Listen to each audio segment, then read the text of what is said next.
आज या ठिकाणी आम्ही साकोळ या ठिकाणी सर्व शेतकरी बांधव या ठिकाणी ज्या शेतकऱ्यांचं नुकसान झालं आहे त्या शेतकऱ्याच्या शेतामध्ये जाऊन त्याची पाहणी करून आम्ही त्या शेतकऱ्याची व्यथा ऐकण्यासाठी शेतात आलेलो आहोत।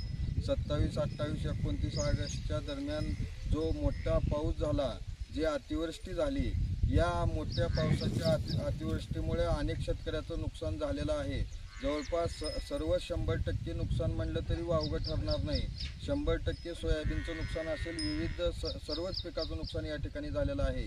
त्या पावसाच्या नदीकडच्या शेतामध्ये जे शेतकऱ्यांना बैल बांधलेले होते, म्हशी बांधलेल्या होत्या, कडब्याच्या बनमी होत्या, कुणाचे पैप होते, हे सर्वच शेतकऱ्याचं एवढं नुकसान झालेलं आहे की ती शब्दात सांगता येणार नाही। आणि ती सरकारला सुद्धा ते नुकसान झालेलं आपणाला काय नुकसान झालं आहे आणि ती मदत मिळवण्यासाठी काय द्यावं लागेल किंवा ती भरपाई तर सरकार करूच शकत नाही। पण आमचं जे पिकाचं नुकसान झालेलं आहे ते पिकाचं नुकसान तर 100% झालेलं आहे, बाकीचं नुकसान पण भरपूर झालेलं आहे।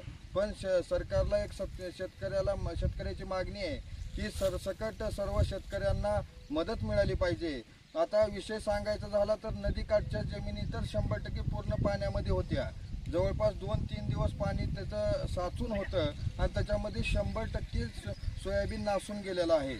पिकाचं तर नुकसान झालेलंच आहे, सर्व पिकाचं नुकसान झालेलं आहे। त्याच्यात मातीसहित नुकसान झालेलं आहे आणि त्याच्यात ऊस पण आला, सर्वच पिकाला त्याच्यामध्ये नुकसान झालेलं आहे। आणि ते सांगायचं झालं तर आता विषय झाला नदीकाठच्या शेतकऱ्याचा। नदीकाठच्या 300-400 मीटरपर्यंतच्या नुकसान भरपाई देण्याचं सरकार प्रयत्न करत आहे।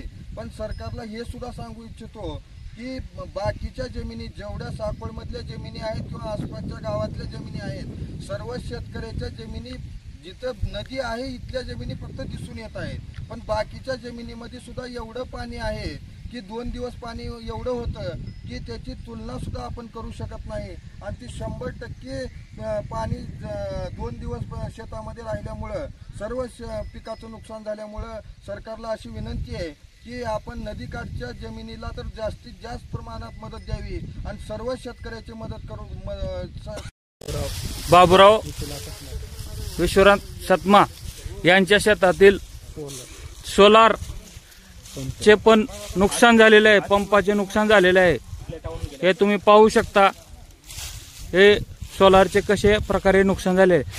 सदर सोलार हा नदीकाठाचा असून त्याच्या हातूनच नुकसान झालेले आहे।